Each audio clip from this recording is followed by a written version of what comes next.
Bismillahirrahmanirrahim. Assalamualaikum warahmatullahi wabarakatuh. Mitra Jaisi. Alhamdulillah. Ya, alhamdulillah pagi ini saya Fenty Aini hadir kembali untuk menemani Pak Dr. Khairul Hakim MM. Saya di sini sementara, Mitra, karena Bang Andi sedang ada kegiatan yang juga bersamaan waktunya, jadi saya menggantikan beliau untuk hari ini. Alhamdulillah. Assalamualaikum Pak Dokter. Waalaikumsalam warahmatullahi wabarakatuh. Ibu Fenty sehat? Alhamdulillah sehat. Ya, alhamdulillah. Kita ada di program Kiblat, ya. Karir hebat, Syaksyiah kuat. Masya Allah. Ini luar biasa, saya suka sekali. Iya, Insya Allah apa yang menjadi moto Pak Dokter tuh kesampaian. Amin, amin. Amin. Program ini pastinya bermanfaat dan bermaslahat yang sangat ya luar biasa. Amin, amin. Ya. Tema kita pagi ini kunci sukses yang tersembunyi ya Pak Dokter ya. Luar biasa. Ada kata kunci sukses yang tersembunyi. Luar biasa, ini kata-kata yang banyak sekali Mitra, banyak sekali bisa dikatakan banyak sekali rahasia yang harus kita kupas ini dari Pak Dokter. Betul. Kita mulai saja. Bagaimana atau apakah yang ada dalam kunci sukses ini Pak Dokter? Silakan. Awal mula pada pertemuan pertama kemarin terkait kesuksesan, kita mengatakan bahwa sukses itu adalah objek atau tujuan. Yang pada kenyataannya sukses itu bukan objek tapi subjek. Oke. Jadi andai kata sukses itu adalah objek, berarti kita kejar kesuksesan. Iya, betul. Seperti itu kan? Itu objek. Iya, benar. Sasarannya. Iya. Akan tetapi yang sebenarnya pada kenyataannya sukses itu adalah subjek. Sukses itu adalah diri kita. Nah, andai kata sukses itu adalah sebuah objek, berarti apa yang harus kita lakukan untuk mendapatkan kesuksesan? Oke. Ini kata kunci pertama nih. Apa yang kita lakukan untuk mendapatkan kesuksesan tersebut? Okay. Akan berbeda andai kata kita mengatakan bahwa sukses itu adalah subjek, sukses itu adalah diri. Maka yang harus kita lakukan adalah mengoptimalkan kemampuan diri untuk mendapatkan kesuksesan. Jadi perbedaannya di sana. Nah, orang-orang sering mengatakan bahwa saya harus sukses. Pada kenyataannya adalah kita sudah sukses dari awal. Contoh utamanya gini. Hal yang paling sulit yang dilakukan kita itu adalah membaca dan menulis. Apakah kita sudah melalui hal tersebut? Sudah, benar. Nah, tahapan itu kita udah lewati. Sudah kita lewati. Hal yang paling susah itu adalah sebagai seorang manusia adalah mengenal simbol dan angka. Iya, betul. Hal yang lain adalah terapannya aja untuk mendapatkan keinginan lebih dari simbol dan angka tersebut. Seperti itu. Wow. Hal yang paling sulit kita kerjakan adalah belajar berjalan. Dan itu kita lewati. Sudah kita lewati. Oke. Dan setelah kita belajar berjalan, maka kita bisa berlari menggapai kesuksesan. Seperti itu. Itulah sebabnya saya katakan bahwa kesuksesan itu subjek. Diri sendiri. Bukan objek apa yang mesti kita dapatkan. Betul. Dari situ ada sabda Rasul yang mengatakan ada dua kenikmatan yang manusia itu lupa. Nikmat waktu dan nikmat kesehatan. Betul sekali. Nah, waktu dan kesehatan tersebut adalah sesuatu yang saya sebut sebagai kesuksesan. Coba kita lihat. Waktu dan nikmat kesehatan. Iya. Ini merupakan sebuah kenikmatan yang melebihi dari tujuan. Betul sekali. Anggap aja begini. Kita anggap satu ya. Di dunia ini gedung-gedung mana yang paling mahal sedunia? Anggap aja Burj Khalifa. Iya, yang ada di Dubai. Emirat Arab tuh Dubai. Kalau misalnya kita diberikan Burj Khalifa, mau nggak Ibu Fenty? Mau dong. Pasti diberikan. Dikasih iya, kan? Siapa yang nggak mau ya? Berarti tandanya Burj Khalifa tersebut mahal banget kan? Iya. Nah, akan berbeda andai kata saya bilang begini, boleh deh saya kasih nih Burj Khalifa. Tapi saya minta satu sama Bu Fenty, lehernya. Gimana Mitra? Ngeri kan? Leher.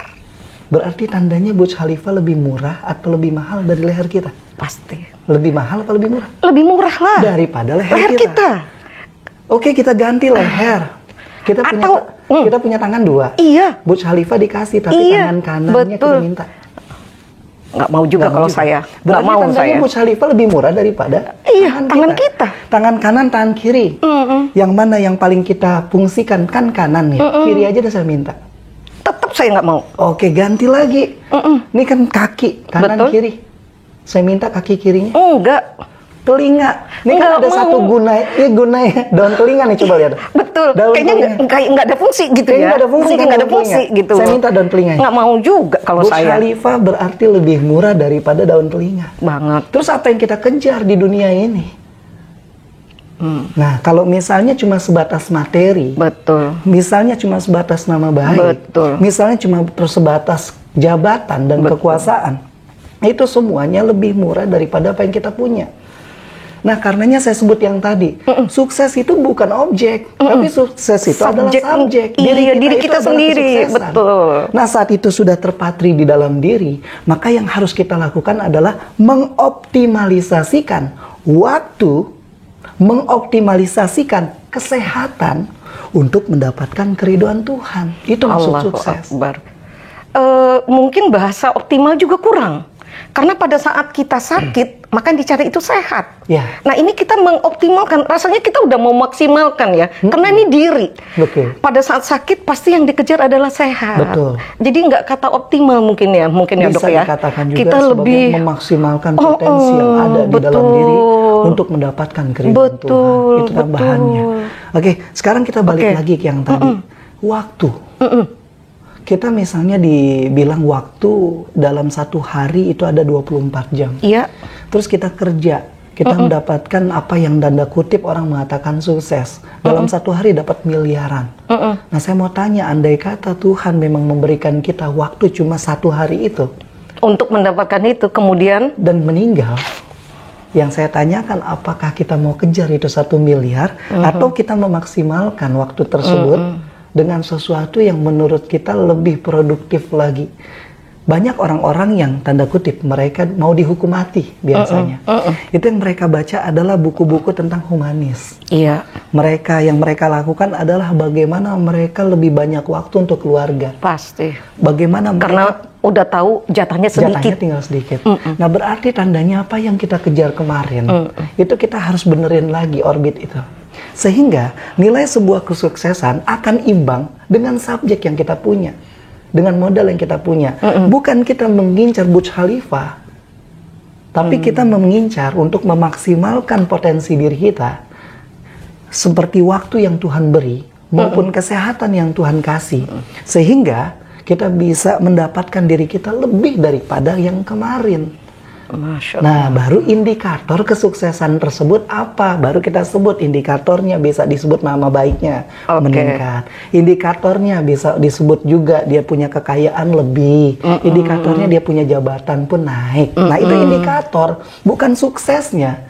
Kemarin saya udah ngobrol sama Bapak Andi Umar. Bahwa sukses tersebut adalah bagaimana kita bisa memprioritaskan 7 hal. Jadi 7 hal ini nggak boleh dibolak-balik. Oke. Nah, yang pertama itu iman dan Islam. Iman dan Jadi Islam. nikmat pertama yang Tuhan beri itu nikmat iman dan Islam. Yang kedua nikmat kesehatan dan panjang umur. Oke. Jangan kita gadai iman Islam demi sebuah kesehatan.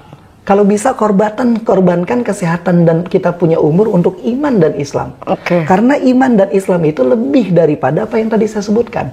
Oke. Jadi kesehatan dan Iman dan waktu. Islam, kesehatan.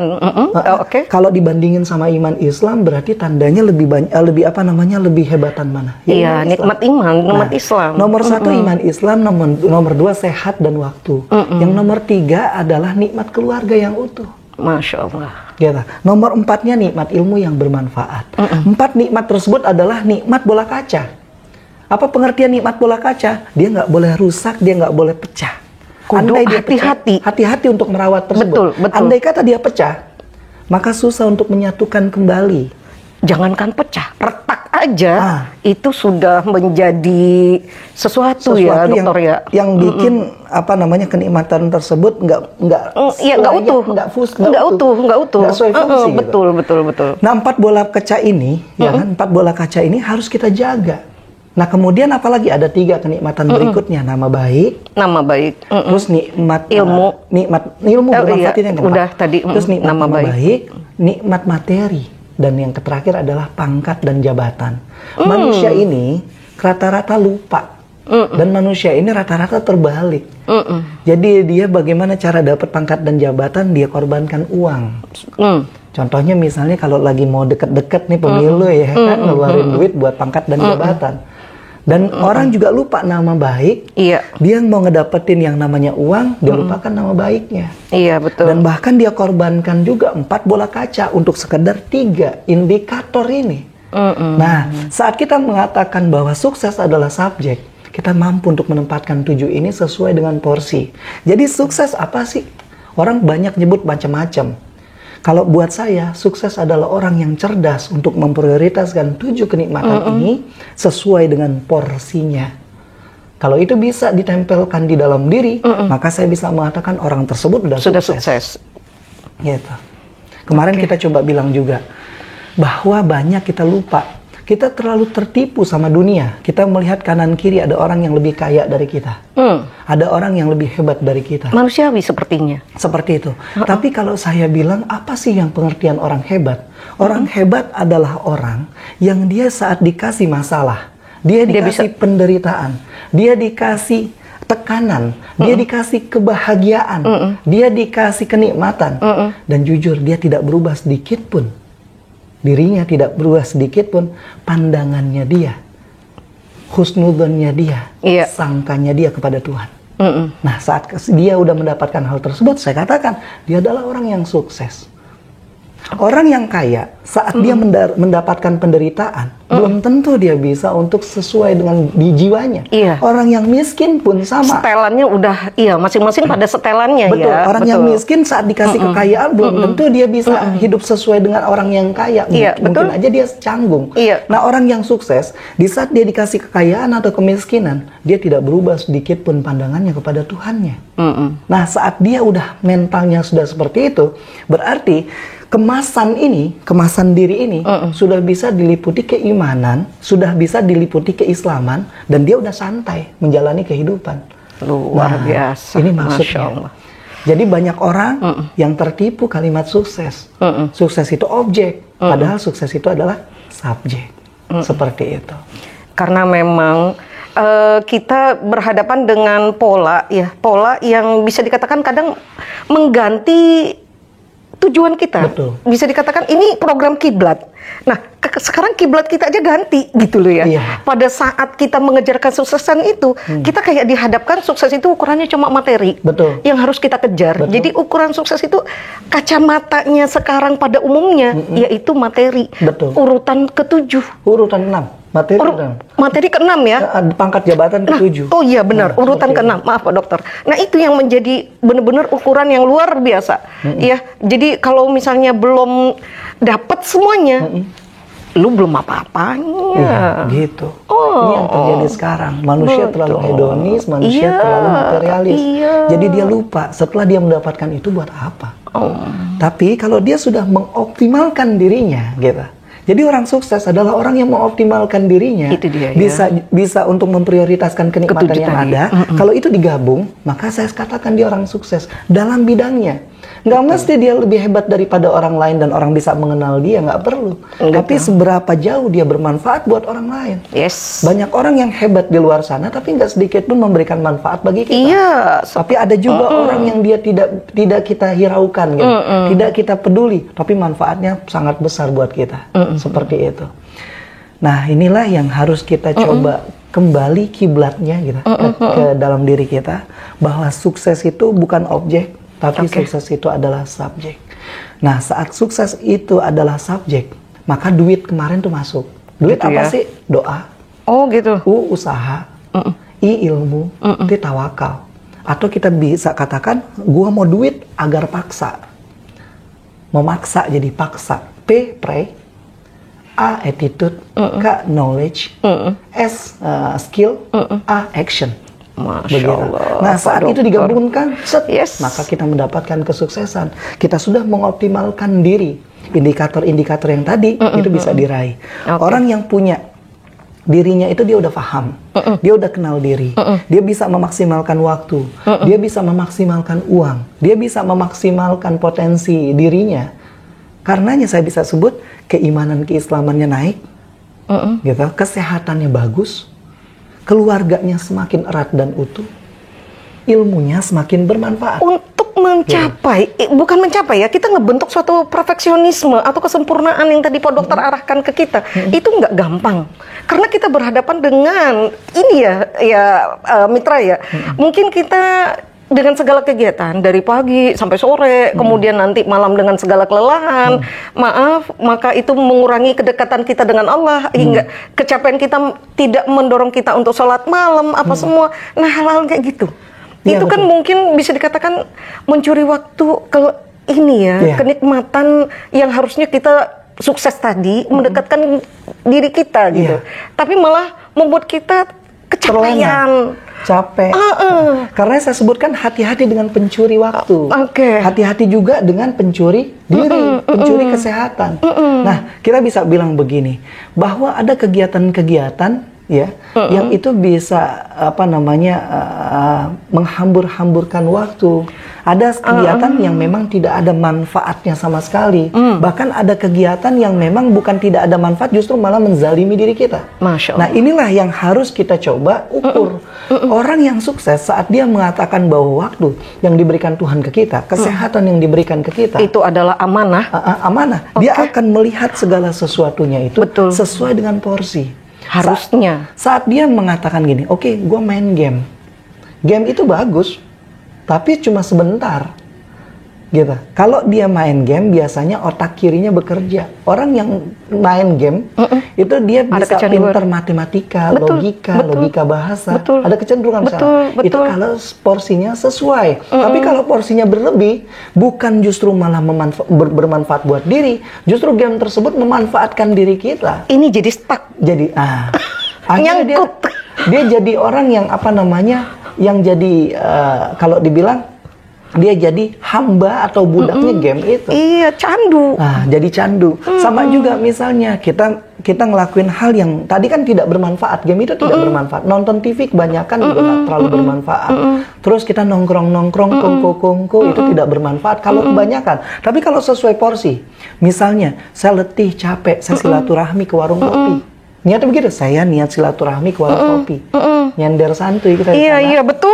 Memanjakan diri. Setengah jam cukup, keluar dari sana, otak kita prima, badan kita juga rileks, terus kita langsung ngelakuin hal-hal yang lebih lagi di sana, yang lebih bermanfaat. Jadi yang setengah jam kita investasikan untuk ke warung kopi itu jadi manfaat. Nah, disinilah yang saya sebut sebagai kita harus melakukan porsi-porsi yang sesuai terhadap kenikmatan itu. Jangan terlalu kelamaan. Kita senang sama sesuatu hal yang emang enak, mancing dari pagi sampai malam itu bukan jadi itu me time-nya kita itu bagaimana gitu ngolahnya. Karena ini menjadi polemik ya. Pada saat kadang kita ingat, tapi di satu sisi itu juga menggoda sekali. Nah, itu dia. Jadi kita bisa mengenal diri dulu pertama. Kita mengenal diri dulu, membiasakan diri, terus lakukan habit. Berapa porsi per hari yang kita lakukan buat me time. Jangan terlalu berlebihan, juga jangan terlalu kekurangan. Kalau berlebihan jadinya nggak manfaat. Kalau terlalu kekurangan jadi nggak efektif. Saya ulangi, andai kata dia berlebih jadi nggak bermanfaat. Tidur-tiduran itu bagus. Tapi kalau berlebihan jadi kita punya waktu nggak bermanfaat. Tidur-tiduran itu bagus, tapi kalau cuma sebentar, belum pulas, maka jadi nggak efektif kita punya kegiatan tidur-tiduran. Berarti semuanya serba cukup. Serba cukup. Gitu ya. Saat kita ngedapetin hal tersebut, baru kita ngelakuin hal yang lebih bermanfaat. Nah, saat itulah kita bisa dikatakan waktu yang Tuhan beri. Ilmu yang Tuhan beri, kesehatan yang Tuhan beri, anugerah-anugerah itu semuanya bisa kita manfaatkan sehingga apa yang kita lakukan bisa lebih bagus lagi daripada hari kemarin. Nah, sukses kalau menurut ukuran waktu adalah manusia yang lebih bagus daripada hari kemarin. Betul. Gitu. Pastinya kita harus selalu memperbaiki. Betul. Ya, bukan hanya sekedar omongan doang. Betul. Kali ya. Itu niat tuh harus kudu diazamkan kali ya. Betul. Sangat-sangat gitu ya. Karena memang ada pola-pola yang mungkin kita sudah terlena karena itu menjadi habit sama kita. Pulang kerja dengan kondisi capek, maka kita butuh 3 jam, 4 jam sebelum kita tidur dengan gaya hibur kita kali ya, Pak Dokter ya. Tapi kembali lagi, itu semua relatif ya, disesuaikan dengan ukuran masing-masing. Boleh begitu? Lah iya. Oke. Ada orang yang memang dia dikasih sama Allah, badannya itu nggak kuat untuk kerja lama. Mungkin ya sejam 2 jam. Berarti memang ukuran dia untuk bermanfaat itu 2 jam saja. Yang 8 jam itu dia bed rest. Ada kan orang seperti itu. Iya, betul. Misal dikasih penyakit atau kayak gimana. Nah, yang saya tadi bilang, orang yang seperti itu nggak boleh sedikit pun berubah prasangkanya kepada Tuhan. Harusnya. Jadi saat dia, aduh, gue udah begini, dia udah cukup deh. Udah gue tinggal nunggu mati kali. Begitu kan, itu kalimat negatif. Jadi yang harus dia lakukan apa? Oke, saya punya manfaat 2 jam. Yang 8 jam memang saya sakit. Tapi 2 jam ini saya akan memberikan yang terbaik buat orang lain. Yes. Kayak gitu. Yes, nah, kalau itu bisa dijalankan sama dia menjadi salah satu orang yang dicatat amal kebaikannya 24 jam. Masya Allah. Seperti itu. Masya Allah. Nah, inilah yang Benar, harus ya, kita lakukan. Biar sedikit tapi istiqomah ya. Betul. Nah, orang yang sukses saat dia mengetahui diri, kita tahu kalau fikih itu ada 3. Ada ubudiyah, muamalah, sama nafsiyah. Iya. Bagaimana hubungan kita sama Tuhan? Bagaimana hubungan kita dengan sesama? Dan bagaimana hubungan kita dengan diri sendiri? Nah, orang yang sukses adalah orang yang bisa untuk memanage 3 hubungan tersebut. Saat berhubungan dengan Tuhan, dia makin dekat. Saat hubungan dengan muamalah, dia makin harmonis. Saat dia berhubungan dengan diri sendiri, dia makin erat, dia makin mengenal diri.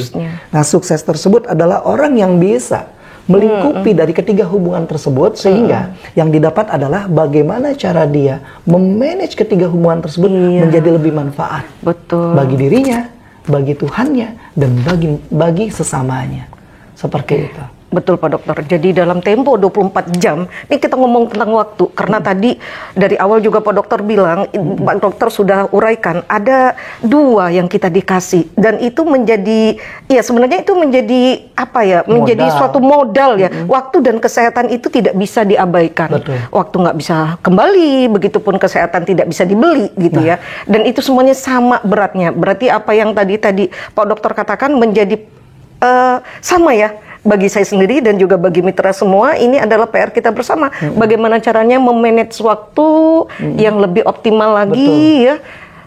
Ya harusnya lebih maksimal supaya sangat-sangat ya pertanggungjawabannya itu jelas.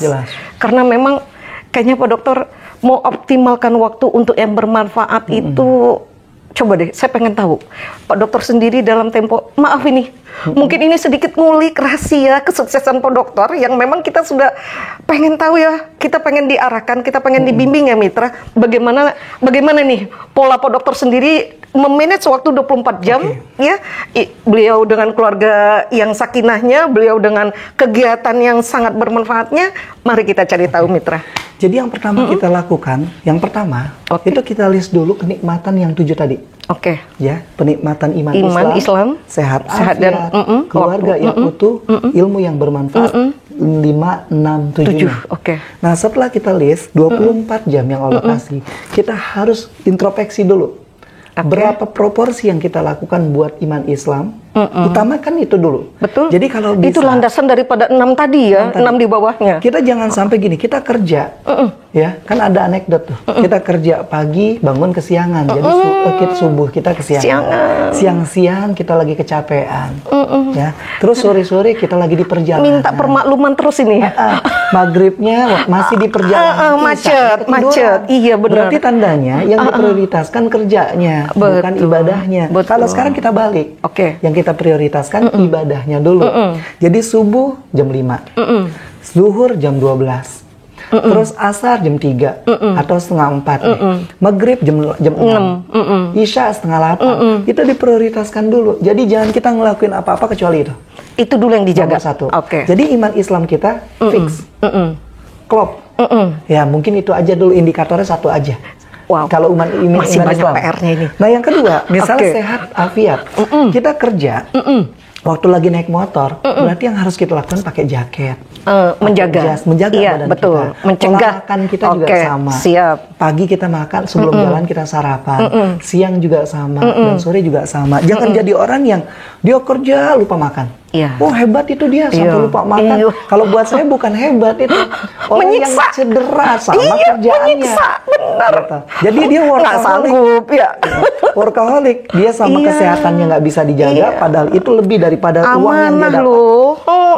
Dan dia juga nggak bisa menjaga sholatnya, padahal Iya, itu juga betul. yang lebih hebat daripada sebatas pekerjaannya. Iya, Nah, iya, seandainya Pak dua hal ini dia udah bisa kerjain, keluarga yang utuh. Contoh keluarga yang utuh gini, saya dulu punya teman, ya kan? Dia keluar negeri, saya nggak perlu sebut ya. Iya, oke. Dia keluar negeri.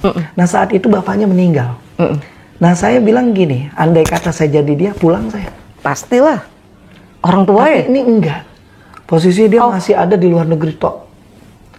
Terus kalau saya bilang begini, oke lu dapat karir. Atau mungkin karena dia nggak ada uang kali Pak Dokter. Mungkin. Tapi kita kan nggak sebut nama jadi enak. Iya. Oke. Dia memang dapat karir. Cuma saya bilang dia nggak dapat cinta keluarga. Oh. Tuh, indahnya begitu. Jadi saat kita sudah bisa, kita ada di luar negeri. Saya korbankan karir saya untuk keluarga. Yang kita anggap lebih muliaan mana?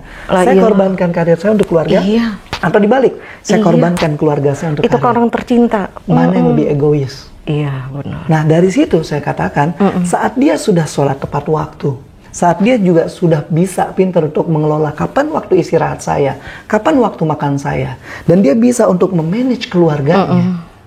Dan ilmu yang dia punya bisa bermanfaat walaupun gitu. Efeknya itu nggak seperti saat kita ada di atas. Kita ada orang bawah gitu kan. Efeknya cuma sebelah kanan kiri. Tetangga kita yang kanan, tetangga kita yang kiri, warga kita yang kanan, warga kita yang kiri. Tapi ketahuilah, saat kita sudah bisa memanage bola kaca tersebut gitu, nilai kesuksesan kita akan terlihat di ujung. Dia Makin nggak glowing ya, dia makin nggak glowing mesti, dia ya. dia nggak mesti dikenal atau disebut sebagai sebuah nama. Tapi saat dia sudah membangun itu, ketahuilah bahwa dia sebenarnya sedang membangun kerangka dunia. Masya Allah. Jadi orang per orang, andai kata dia sudah bisa memanage dari yang tadi iman Islam sampai memanage pangkat dan kedudukan, masing-masing sudah ngelakuin hal tersebut. Masing-masing itu lagi membangun kerangka. Coba deh, andai kata orang yang ada di atas sana bisa paham kondisi orang kecil kayak kita, orang-orang kecil kayak yang ada di samping kanan kiri kita misalnya. Terus dia bilang katanya, oke, gaji saya gadai, gaji ada di nomor berapa? Gaji nomor berapa tadi? 6. Gaji Materi saya ya. gadai, materi saya gadai. Untuk iman dan Islam, untuk sehat, untuk manfaat ilmu, untuk keluarga. Akhirnya dia keluar. Jadi kalau orang udah ada di posisi tertinggi, misalnya maaf tanda kutip presiden, Iya. siapa keluarganya dia? Rakyatnya. Betul. Gitu. Itu harus samain dulu. Iya. Jadi saat rakyat tersebut menderita, dia mengatakan, saya adalah orangnya, rajanya. Rakyat saya adalah keluarga saya. Dia korbankan uangnya untuk rakyatnya. Coba lihat. Kalau kita lakukan itu semua berjamaah dari Sabang sampai Merauke. Dan itu sudah dicontohkan oleh para Rasulullah, kemudian para sahabat. Itu tidak akan makan, tidak akan tidur duluan sebelum dia pastikan gitu ya. Rakyatnya kenyang. Betul. Dan orang-orang hebat, negara-negara hebat, Masya negara-negara hebat yang sekarang kita lihat. Jadi ada negara hebat kita sebut Amerika, Betul. ada Rusia, Iya. ada Cina. Iya. Mereka melakukan hal tersebut. Jadi saya sebagai raja dan rakyat sebagai Iya. keluarga saya korbankan kerajaan saya untuk rakyat saya, untuk keluarga saya. Jadi dia bisa memanage hal tersebut, akhirnya timbul kemajuan. Karena saya tadi bilang, orang yang tadi sedikit-sedikit yang kecil-kecil, dia sedang membangun kerangka negara, kerangka kesuksesan negara. Nah, yang harus kita lakukan setelah kita selesai dari acara ini adalah kita sama-sama baca istighfar. Astagfirullahaladzim, saya selama ini salah bahwa sukses itu adalah objek, sukses itu adalah subjek. Iya. Nah, saat itulah kita sama-sama, ayo kita bentuk lagi. Betul. Nah, mulai deh dari yang tadi, misalnya ada sampah, sampah. Kita nggak buang sampah sembarangan karena bisa melukai kita. Betul. Nah, saat itulah kita bisa sejajarkan apa yang tadi saya sebutkan, bahwa kesuksesan tersebut akan dinikmati per unit. Gitu. Nah, kalau ini bisa dijalankan, baru kita bisa mengetahui bahwa kehidupan yang Tuhan beri adalah anugerah yang tidak bisa dibayar dengan hal-hal apapun. Masya Allah. Luar biasa pembahasannya Pak Dokter. Jadi kesuksesan yang dimaksud sekarang saya sendiri tuh baru juga rasanya kebuka ini Pak Dokter ya. Jadi ada ya ini kunci sukses yang tersembunyi ya Mitra ya. Jadi ada kunci yang tersembunyi ini ternyata kita semua punya modal. Kita semua punya modal. Tinggal bagaimana caranya kita mau belajar. Kita terus mengembangkan. Betul. Ya, hal-hal yang belajar ini semuanya secara ininya sudah tahu ya Pak Dokter ya. Kita belajar dari mulai ayunan sampai ke liang lahat atau dari menuju ke negeri Cina 1001 menuju Roma. Nah, itu juga bukan hal sebenarnya itu sampai sekarang pun masih dipakai ya, masih dipakai itu gitu. Cuma mungkin kita terlena dengan banyaknya godaan yang luar biasa di sekitar kita. Handphone ini menjadi godaan. Itu simple ya, karena ini menjadi barang kebutuhan. Betul. Bagaimana caranya ternyata kita harus punya waktu yang lebih maksimal kepada Tuhan. Jangan sampai waktu itu terbagi lagi ya. Terbagi sholat 2 rakaat, pegang lagi, sholat 2 rakaat, pegang lagi. Karena itu menjadi habit gitu ya. Tanpa kita ini menjadi pola juga yang harus kita perbaiki ya Pak Dokter ya, supaya kita benar-benar nggak main-main. Tadi ada di urutan pertama iman dan Islam tadi. Allahu Akbar. Oh tadi boleh juga tuh asyik tuh, banyak jalan menuju Roma. Berarti banyak jalan menuju kesuksesan. Romanya ada, ya kan? Romanya ada, tujuannya ada. Tapi kalau kita nggak punya kaki, merangkak, merayap, masih bisa. Tangan kita udah nggak ada. Guling-guling juga nggak mungkin kali ya. Dan leher kita udah nggak ada. Apalagi itu. Berarti tandanya sukses itu Roma atau diri sendiri. Bisa nggak diganti Romanya jadi Jakarta? Kagak bisa. Karena kita sudah hilang organ-organ vitalnya. Roma boleh diganti sama Jakarta? Bisa. Banyak jalan menuju Jakarta? Bisa. Banyak jalan menuju Mekah? Bisa. Banyak jalan menuju Amerika? Iya, itu adalah objek. Objeknya bisa diubah. Bisa dirubah. Tapi subjeknya nggak bisa diubah. Kagak bisa dirubah. Karenanya saya bisa sebut, sukses bisa diubah. Tapi kalau sukses itu sebagai subjek bisa diubah? Enggak. Itu dia kata kuncinya. Rahasia tersembunyi pada hari ini adalah sukses itu sebagai subjek. Kita catat Mitra. Bolkan itu, sukses itu adalah subjek. Iya. Jadi kita tidak lagi, ya kita ganti mindset. Ini berarti kita bongkar nih ya. Open mindset ini, open minded kita ya. Jadi kita agak sedikit mau ya menerima kekurangan diri kita Mitra. Karena memang di sini pada saat kita belajar kita harus mengosongkan. Yang saya tahu gelas itu harus dikosongkan. Jangan bawa gelas yang penuh. Karena itu akan repot. Kita harus saling menerima ya. Memang ini banyak sekali sebenarnya keilmuan seperti ini ya Pak Dokter ya. Tapi kita sepakat bahwasanya ini adalah kunci tersembunyi. Ya yang harus kita punya. Kita harus ganti itu di ini mindset kita. Pikiran kita ya. Di pikiran kita bahwasanya sukses itu adalah subjek diri kita sendiri. Sebelum kita menentukan objek kita ini kemana, gitu ya. Nah saat kita udah mengatakan sukses itu sebagai subjek, kita udah kenal diri, menganalisis diri, kita udah paham diri kita kayak gimana plus minusnya, maka objek tersebut jadi mudah terlihat. Dan kita nggak ngebentuk bahwa sukses tersebut seperti sukses orang lain. Iya. Orang lain misalnya, contoh nih, ini kita masuk ke ilmu parenting. Iya. Ya, misal anak kita belum bisa bicara, anak orang lain sudah bisa bicara. Biasanya tuh sebagai ibu tentunya. Terus kata ibu yang sebelah saya tidak sesukses ibu yang sebelah rumah. Padahal kenyataannya bukan itu.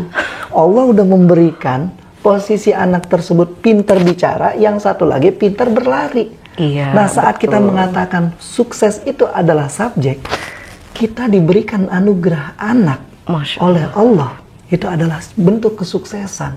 Allah mengamanahkan nggak seperti apa yang kita amanahkan ke orang. Kita kalau amanahin ke orang, udah nih buat lu. Kalau Allah itu udah terhitung. Aduh, ya Allah. Jadi setiap banget. Apa yang kita lakukan, misalnya kita nafas. Nah saat kita nafas sekarang ini, itu ada rentetan aksi reaksi yang siapa tahu gitu dalam tanda kutip bisa jadi gara-gara nafas kita yang sedikit ini mengakibatkan tornado di California. Allahu Akbar. Itu rentetan. Allahu Akbar. Jadi kesuksesan kita saat kita mengatakan saya subjek, sukses itu adalah subjek. Sukses itu adalah saat saya diberikan anak dan anak tersebut saya rawat. Bukan anak tersebut harus bisa lebih daripada anak tetangga. Atau sama. Ya, dan kita bisa mensyukuri dan sabar dalam pembinaan tersebut, maka ketahuilah bahwa kita udah sukses. Nah, tinggal kita goyang aja tujuannya kayak gimana. Sama kayak yang tadi, kita udah punya badan, tinggal kita lihat badan kita cocoknya kemana. Ke negeri Roma kah? Ke negeri Jakarta kah? Mampunya di Jakarta kah? Betul. Dan nggak semuanya mesti ke Roma. Kalau semua orang pada ke Roma, yang terjadi apa? Iya, betul. Ledakan penduduk di Roma, pincang bumi. Tapi kalau misalnya kita ganti semua kesuksesan itu dalam bidang per bidang, makin terjadi apa? Keseimbangan. Jadi ada orang yang pinter akuntansi, tapi dia nggak pinter jadi kedokteran. Ya jadilah sebagai seorang akuntan. Oh gitu Nah, ya. bagaimana Betul, saat dia menjadi seorang akuntan yang bagus, seorang pajak yang bagus, ada orang ngasih duit di bawah meja, diingat nikmat saya adalah iman dan Islam. Maka saya stop hal tersebut. Betul. Nah, kalau dia bisa ngelakuin hal tersebut yang tadi saya katakan, dia membangun kerangka sukses buat dunia ini. Masya Allah. Tapi kalau misalnya dia bilang, oke, yang penting gue dapat kekayaan, berubah dari subjek menjadi objek. Nah, banyak orang-orang misalnya dalam tanda kutip, saya sebagai seorang akuntan, saya sebagai seorang pajak, dikasih duit saya terima, gratifikasi saya makan. Yang hasilnya apa terjadi? Kapan lagi? Mumpung ada kesempatan. Nah, akhirnya dia bisa jadi apa? Dia bisa jadi kaya. Tapi dia sukses? Enggak. Jadi ukuran suksesnya jadi hilang. Berapa banyak orang yang menjadi korban karena keserakahannya dia. Tapi saat dia mengatakan begini, oke, saya makan sesuai dengan porsi saya. Saya nggak makan gratifikasi. Saya nggak makan duit-duit yang enggak. Yang terjadi apa? Banyak orang yang di belakang sana yang timbul sukses gara-gara dia. Misalnya miliaran harusnya dimasukin kantong ke dia. Miliaran ini berubah menjadi kantong anak miskin. Yang anak miskin tersebut ternyata salah satu jadi orang yang nanti bisa menyembuhkan 1000 orang. Dia menjadi dokter yang hebat. Kan kita nggak tahu takdir itu kayak gimana. Betul sekali. Ternyata dia jadi. Berarti yang saya katakan, dia sukses terhadap materi enggak? Yang dokter yang siapa namanya pajak yang pajak tadi. Tapi dia sukses untuk mengembangkan satu keluarga yang ternyata bisa menghasilkan satu anak yang menyembuhkan 1000 orang. Nah, ini sukses itu runtutan jadinya. Jadi semua itu yang tadi saya sebut,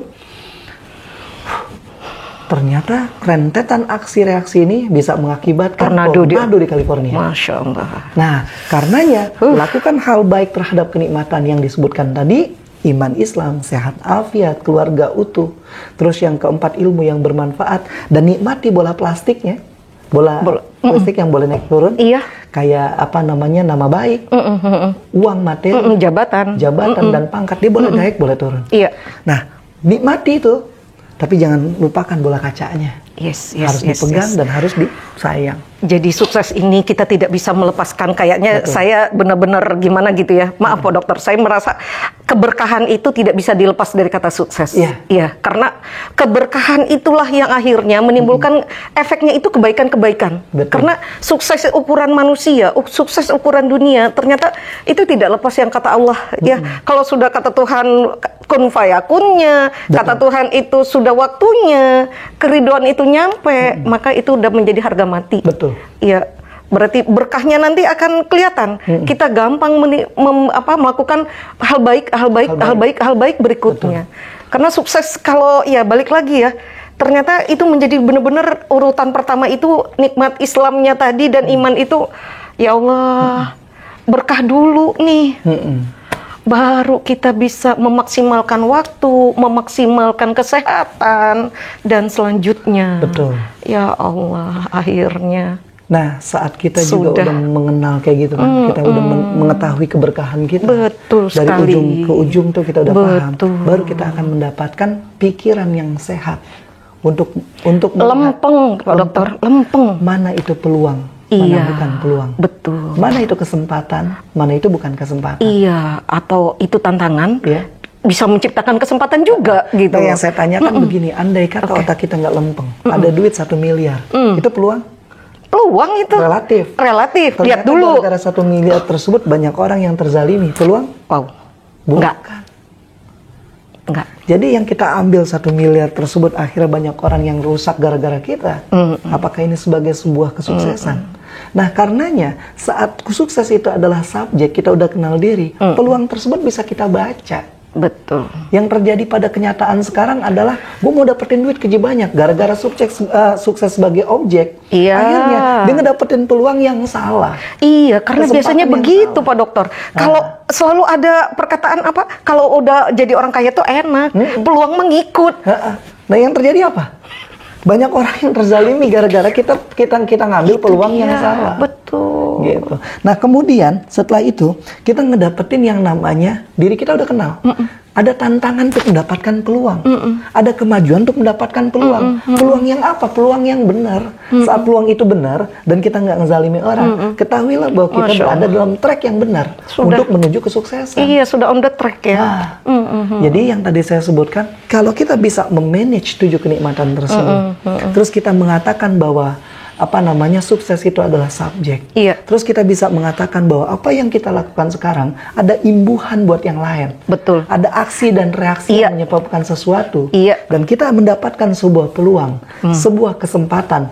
Kita udah mengenal diri, ada tantangan dan kemajuan untuk meningkatkan skillnya, attitude-nya, knowledge-nya untuk mendapatkan dan menggarapkan hal tersebut. Betul. Terus kita lihat kanan kiri kita model kayak gimana. Peluang tersebut ternyata ada efek positif buat yang lain. Diambillah peluang tersebut, bermanfaatlah itu peluang. Yes. Seperti itu. Yes banget, yes banget. Iya. Luar biasa, Pak Dokter. Closing statement berarti. Iya. Keren. Bahannya bingung lagi. Keren banget. Mitra, ini bahasan yang luar biasa ya. Saya berharap Mitra juga, kami di sini berharap Mitra semua bisa menerima, bisa memahami. Pastinya action ya. Betul. Kita tunggu. Pastinya nih kita sebagai saya sendiri terima kasih banget Pak Dokter karena ini materi yang luar biasa ya. Karena saya berharap diri ini bisa melakukan apa yang menjadi Pak Dokter hanya memberikan ini arahan, memberikan suatu pedoman.